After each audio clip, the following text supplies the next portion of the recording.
I'm Dr. Neeraja, fertility specialist. I'm Dr. Rajni, obstetrician and gynecologist and high-risk pregnancies and laparoscopy surgeon.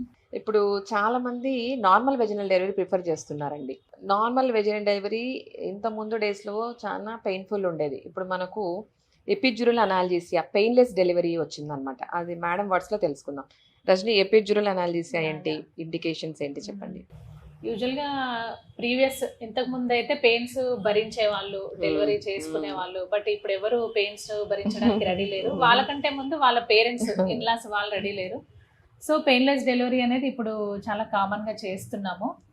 So ఈ painless delivery అంటే first న్యాచురల్గా pains వస్తే అసలు డెలివరీలో stages ఉంటాయి. First stage and second stage, third stage అని ఉంటాయి. ఈ first stage, second stage అనేది పెయిన్ఫుల్. ఈ ఫస్ట్ స్టేజ్లో కూడా మళ్ళీ latent phase and active phase అని 2 ఫేజెస్ ఉంటాయి. ఈ లేటెంట్ ఫేజ్లో సర్విక్స్ డైలటేషన్తో దీన్ని మనం డివైడ్ చేస్తాం, లేటెంట్ అండ్ యాక్టివ్ ఫేజ్. ఈ సర్విక్స్ అప్ టు 4 సెంటీమీటర్ అయితే latent phase, after 4 to 10 centimetre అయితే యాక్టివ్ ఫేజ్ అని అంటాము. యూజువల్గా ఈ పెయిన్ స్టార్ట్ అయ్యేది ఎక్కువగా మనకు యాక్టివ్ ఫేజ్లో ఎక్కువ పెయిన్ ఉంటుంది. ఇందులో ఎంటనాక్స్ అనేది కూడా ఒక గ్యాస్ అనేది పీల్చుకోమని చెప్తాము. కొద్దిమందికి ఆ ఎంటనాక్స్ గ్యాస్ అనేది పెయిన్ వచ్చినప్పుడు పీల్చుకుంటే ఆ పెయిన్ సెన్సిటివిటీ అనేది తగ్గిపోయి వాళ్ళు దాన్ని బేర్ చేయగలుగుతారు. సో వాళ్ళని ఆ పెయిన్తో ఎంటనాక్స్తో మేనేజ్ చేసి నార్మల్ డెలివరీ మనం అలో చేయొచ్చు. సెకండ్ వచ్చేసి ఇది ఎపిడ్యూరల్. ఈ ఎపిడ్యూరల్ కూడా మనం యాక్టివ్ ఫేజ్లోనే స్టార్ట్ చేస్తాము.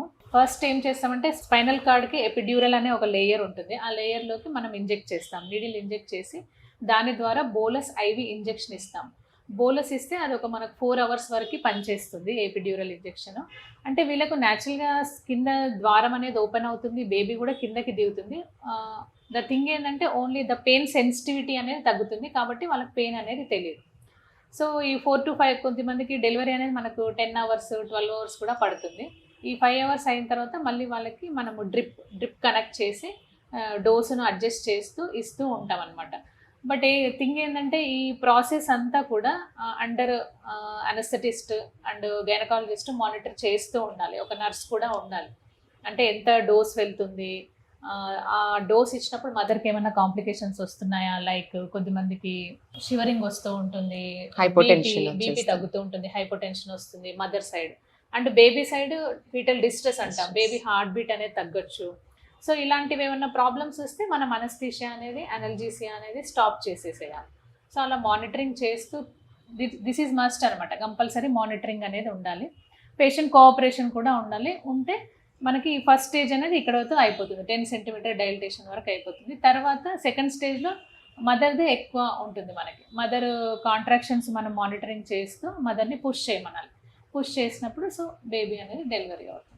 సో దీనికి డెడికేటెడ్ స్టాఫ్ ఉండాలండి, డెడికేటెడ్ డాక్టర్ ఉండాలి, డెడికేటెడ్ అనస్థెటిస్ట్ ఉండాలి, డెడికేటెడ్ సిస్టర్ ఉండాలి, ఓపిక ఉండాలి. సో ఏమంటే మనకు ఈ పేషెంట్ పెయిన్ అంతా మానిటర్లో కనపడుతుంది, ఎంత పెయిన్ వచ్చింది. సో దాన్ని బట్టి డోస్ టైట్రేట్ చేస్తాము. సో యాక్టివ్గా ఉన్నప్పుడు బేబీ వచ్చేది కూడా వాళ్ళకి తెలియదు అనమాట. సో మనం పెయిన్ బట్టి పెయిన్ వస్తుంది అప్పుడు ముక్కమని చెప్తాము. సో దీనికి డెడికేటెడ్ స్టాఫ్ ఉంటే పెయిన్లెస్ డెలివరీ ఇది ఇప్పుడు గుడ్ ఆప్షన్ అనమాట. చాలా మంది ఆప్ట్ చేసుకోవచ్చు. దీనివల్ల కాంప్లికేషన్స్ ఏమన్నా ఉంటాయా రజని? ఎపిడ్యూరల్ ఎపిడ్యూరల్ తో కాంప్లికేషన్స్ ఏమి, ఇట్స్ లైక్ స్పైనల్ అనస్థీషియా.